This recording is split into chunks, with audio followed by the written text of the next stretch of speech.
بسم اللہ الرحمن الرحیم الحمد للہ رب العالمین والصلاة والسلام علی افضل الانبیاء والمرسلین وعلی آلہ واصحابہ اجمعین اما بعد فقد قال اللہ تبارک و تعالی فی شان حبیبہ الکریم ان اللہ وملائکتہ یصلون علی النبی یا ایھا الذین آمنوا صلوا علیہ وسلموا تسلیما اللہم صل علی سیدنا محمد وعلی آل سیدنا محمد اللہم صل علی سیدنا محمد وعلی آل سیدنا محمد مبارک وسلم اللہم صل علی سیدنا محمد وعلی آل سیدنا محمد مبارک وسلم فقد قال اللہ تبارک و تعالی فی القرآن المجید والفرقان الحمید فاعوذ باللہ من الشیطان الرجیم بسم اللہ الرحمن الرحیم لا تحسبن الذین یفرحون بما اتوا ویحبون ان یحمدوا بما لم يفعلوا فلا تحسبنهم بمفازة من العذاب ولهم عذاب علیم وَلِلَّهِ مُلْكُ السَّمَاوَاتِ وَالْأَرْضِ وَاللَّهُ عَلَى كُلِّ شَيْءٍ قَدِيرٌ صدق اللہ العظیم۔ ہرگز نہ سمجھنا انہیں جو خوش ہوتے ہیں ان اپنے کیے پر اور چاہتے ہیں کہ بے کیے ان کی تعریف ہو، ایسوں کو ہرگز عذاب سے دور نہ جاننا اور ان کے لیے دردناک عذاب ہے۔ اور اللہ ہی کے لیے ہے آسمانوں اور زمین کی بادشاہی، اور اللہ ہر چیز پر قادر ہے۔ معزز حاضرین و سامعین، گزشتہ آیت سے آج کی آیت کا یہ تعلق ہے کہ گزشتہ آیت میں علماء یہود و نصارہ کے اس گناہ کا ذکر کیا گیا تھا جو گناہ ان کے دو قسم کے تھے۔ یہ گناہ یہ تھا کہ وہ لوگ کتاب الہی جو انہیں دی گئی تھی اس میں سے وہ چھپاتے تھے، ان باتوں کو چھپاتے تھے۔ دوسرا گناہ ان کا یہ کہ اس چھپانے کے سلسلے میں مال و دولت کماتے تھے۔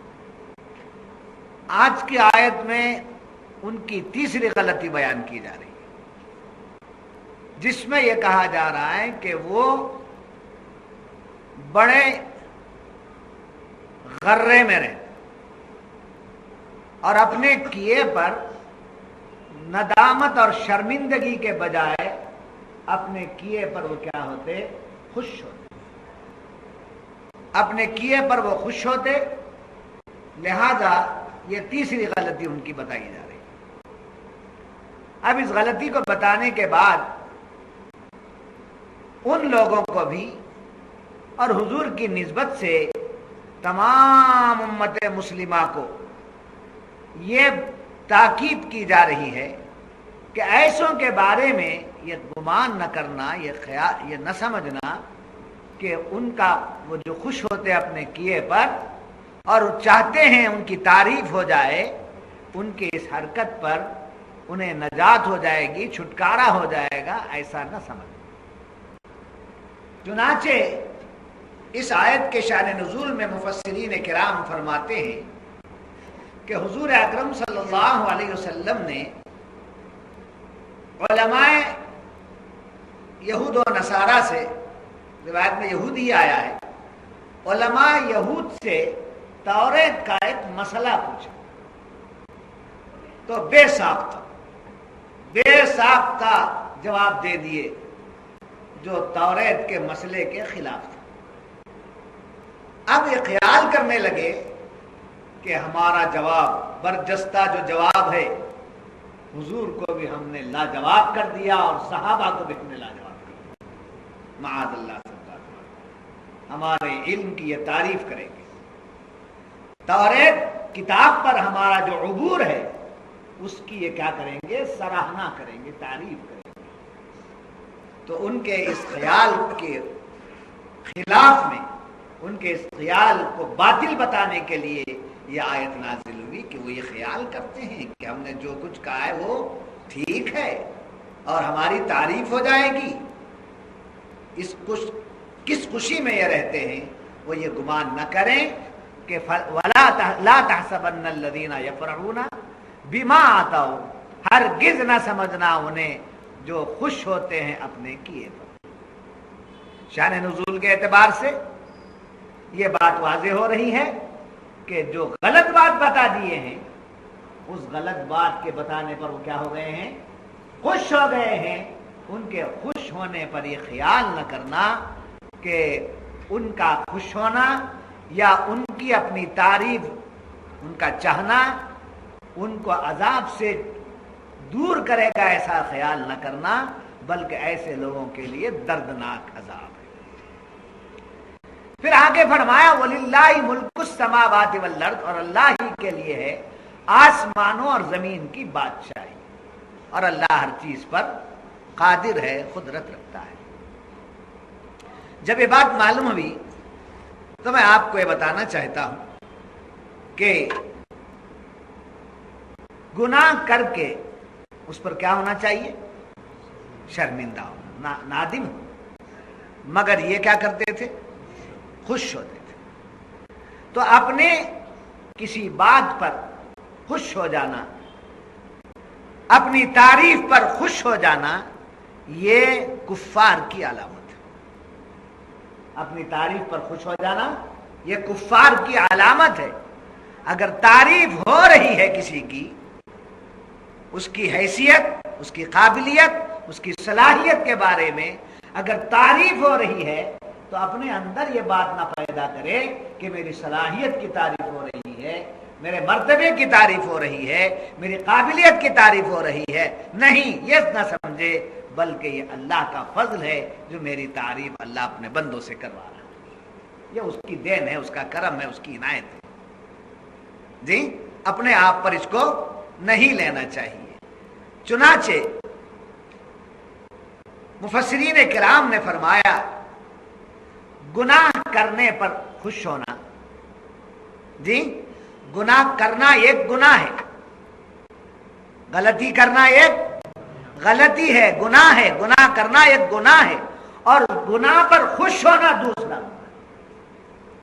سمجھے؟ گناہ کرنا ایک گناہ ہے اور گناہ کرنے کے بعد اس پر خوش ہونا یہ دوسرا گناہ ہے. اس لیے انہیں دوہرا عذاب ہے.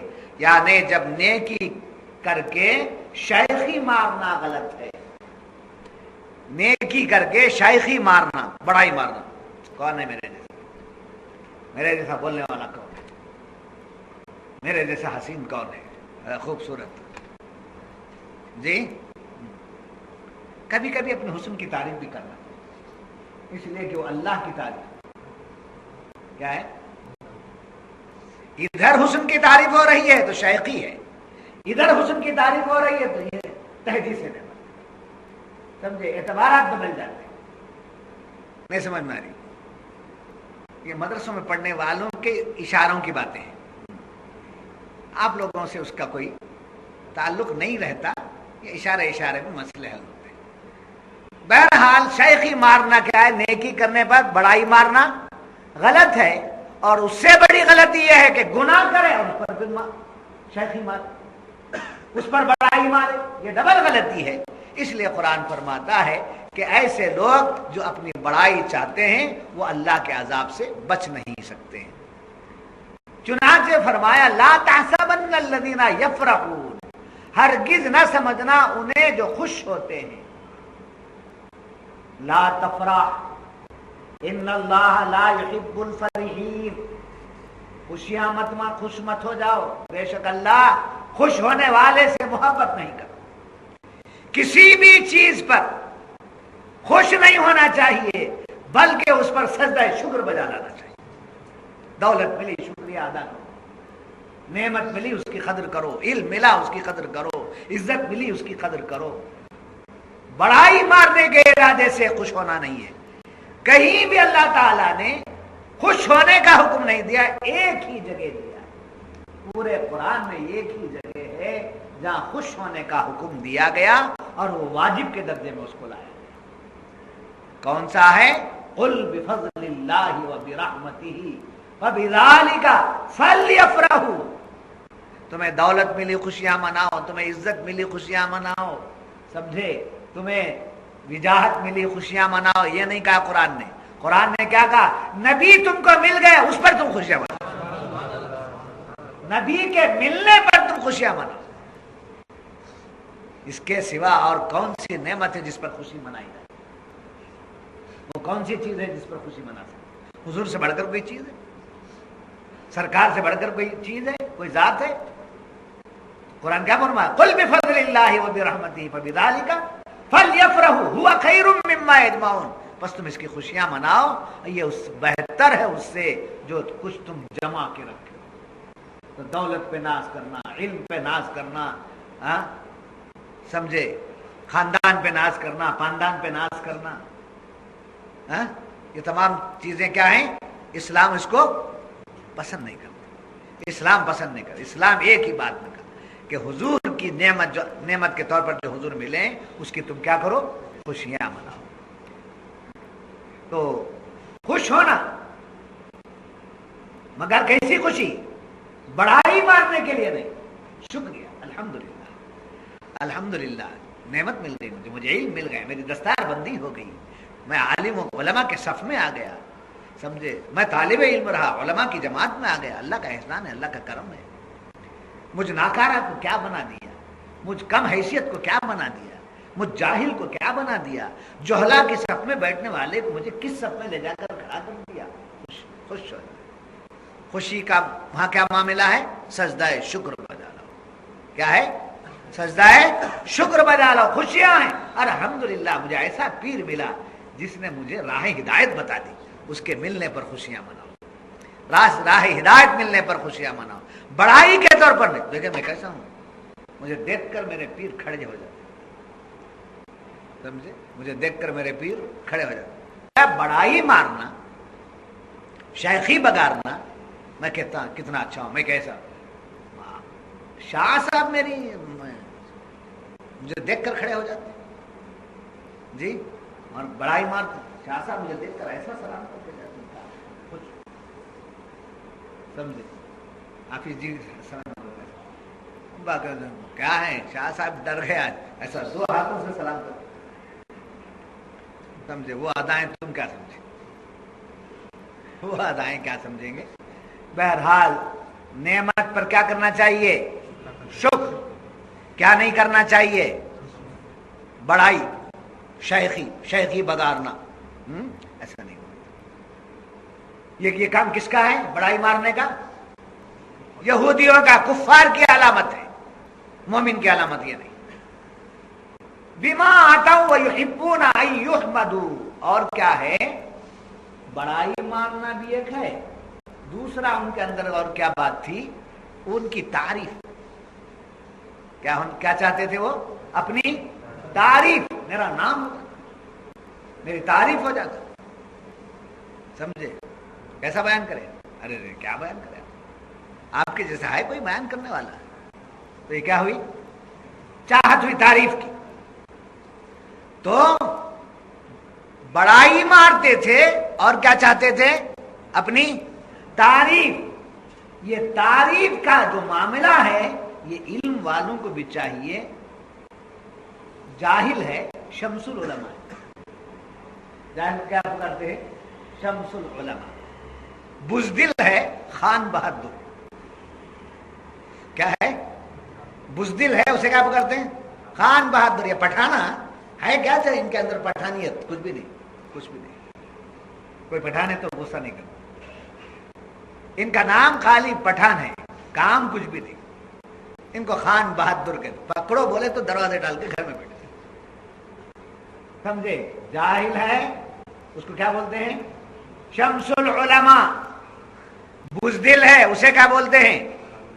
کیا بولتے ہیں اسے؟ خان بہادر۔ موٹا ہو گیا، خان بہادر۔ اور پھر پڑھے نہ لکھے نام ہے محمد فاضل۔ علامہ زماں آ رہے ہیں، فقیہ ملت آ رہے ہیں، سمجھے، کچھ بھی نہیں. مفتی اعظم آ رہے ہیں, فلاں آ رہے ہیں. مفتی اعظم جن کا مان شان تھی, ان کی شان ان کو سزاوار.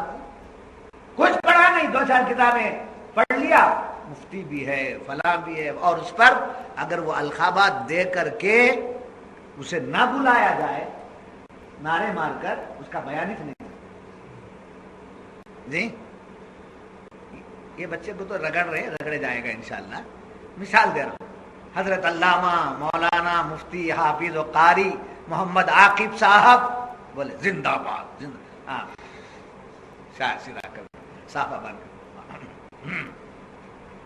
یہ سب اداکاری کی ہے. پکارے نا وہ علامہ مفتی حافظ و قاری, یہ سب پکارے نا. وہ سب پکارتے ہی اندر والا بول رہا ہے کہ میرے بارے میں اتنے نعرے, اتنے القابات مجھ سے نواز, تو کیا ہے, خوشی ہوتی ہے. ایسا خوش ہونا اللہ کو پسند نہیں. اپنی تعریف پر کیا ہونا, خوش ہونا, یہ کیا نہیں ہے, اللہ کو پسند. اس لیے کہ تعریف کسی بندے کی نہیں ہے, کسی شے کی نہیں ہے. تعریف اگر ہے تو اللہ کی, اللہ کی. سمجھے, جب کوئی دست بوسی کرے, پیر پھیلک گیا, پڑھو غلط, دست بوسی ہو رہی ہے تو اندر سے بات کیا آنا, میں کہاں اس قابل ہوں, میرے پیر کا صدقہ ہے. وہ پھر ادھر ہٹا ہے, میرا کہاں ہے اس میں, وہ میرے پیر کا صدقہ ہے, ان کا صدقہ, ان کا صدقہ. جن سے ملا ان کو دے دینا, جن سے ملا ان کے حوالے کر دینا. تو کیا نہیں پسند ہے اللہ کو, بڑائی, شیخی مارنا, شیخی بگارنا. اور یہ شیطان کا کام ہے. شیخی بگارنا کس کا کام ہے, شیطان. جب پوچھا گیا کہ آدم کو تو نے سجدہ کیوں نہیں کیا, اس بحث میں جانا نہیں چاہتا. ایک بات, آدم علیہ السلام کو تو نے سجدہ کیوں نہیں کہا, قال انا خیر منہ خلقتنی من نار وخلقتہ من طین. کہنے لگا میں اس سے اچھا ہوں کہ میں آگ سے پیدا کیا گیا ہوں اور وہ مٹی سے پیدا کیے. تو اپنے کو دوسرے سے اچھا سمجھنا یہ کس کا کام ہے, شیطان. شیطانت ہے, یہ سب سے بڑا شیطان. دیکھنا ہے کشمور کو جا کے, مرغ ملے میں جا کے ادھر ادھر مت دیکھو. جو اپنے کو دوسرے سے بڑا سمجھتا ہے, دیکھ لو وہی شیطان. جو اپنی تعریف کا متوالا ہے, اسے مل گیا, سمجھ لینا ہو شیطان. شیطان یہ تمثل لیتا ہے. بات سمجھ میں آ گئی. تو قرآن کیا بول رہا ہے, یفرحون بما آتوا ویحبون ان یحمدوا. اور یاد رکھنا, جاہل عالم لوگ پکڑ کے رکھے, جاہل ہے, حلیہ بنا لیا ہے, عالم نہیں ہے, وہ جاہل ہے. لیکچر دیتا, پیپرہ میں پڑھ کر بیان کرتا, اخبارات میں کچھ بیانات آتے ہیں وہ پڑھ لیتا ہے, آخر بیان. اس کو عاقب صاحب کھڑے ہوئے, قلندر صاحب کھڑے ہوئے, ارے آ رہے ہیں دیکھو, آ رہے ہیں دیکھو, علامہ زمان آ رہے ہیں, مفسر قرآن آ رہے ہیں, فلاں آ رہے ہیں, فلاں آ رہے ہیں, فلاں آ رہے ہیں. علماء فرماتے ہیں بے علم کو خطاب دینا حرام ہے, جاہل کو خطاب دینا حرام ہے. بس مولانا آ رہے ہو گے, مقرر صاحب آ رہے ہیں, بیان کرنے والے واعظ آ رہے ہیں, مقرر آ رہے ہیں.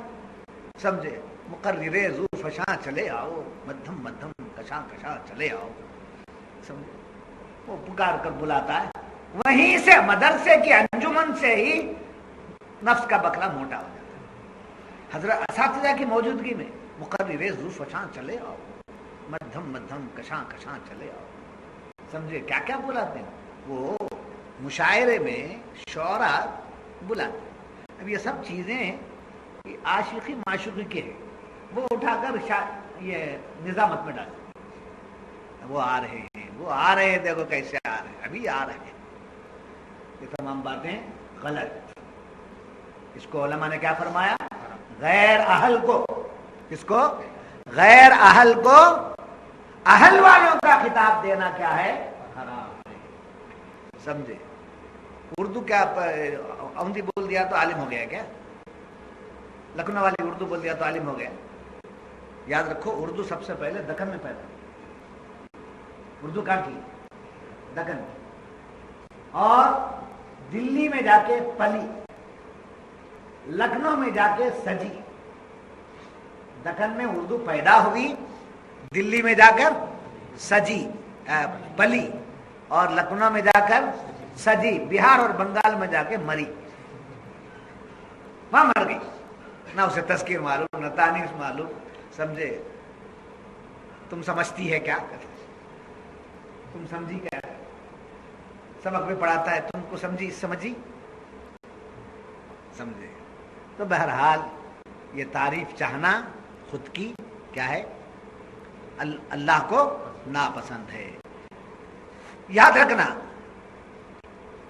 اور ان باتوں پر خوش ہو جانا جرم عظیم. قرآن فرما رہا جرم عظیم.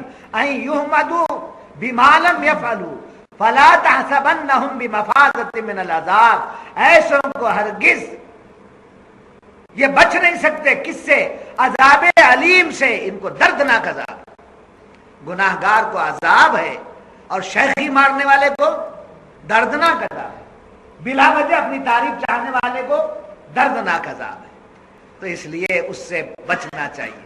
یاد رکھیے اللہ کی بارگاہ میں، مفسرین فرماتے ہیں اس آیت کی روشنی میں، اللہ کی بارگاہ میں دیر ہے اندھیر نہیں ہے. یہ تو آپ بار بار سن چکے ہیں، بولتے رہتے ہیں. اللہ کے غضب کی چکی جو ہے وہ دیر سے چلتی ہے مگر باریک پستی ہے. آدمی جتنا بھی اپنے آپ کو آزاد سمجھے، اس کی آزادی ہمیشہ آزادی نہیں ہے. ایک نہ ایک دن اس کی کیا ہو جائے گی؟ پکڑ. ایک نہ ایک دن اس کی گرفت ہو جائے گی. ایک نہ ایک دن اس کو گرفتار ہو جائے گا. اگر کسی حکومت کے قانون کے خلاف چل کے ایک نہ ایک دن گرفت میں آ جاتا ہے تو جیل جائے گا، پھر بیل ہو جائے گی، پھر اس کے بعد چھٹکارا ملنے کی توقع بھی ہے.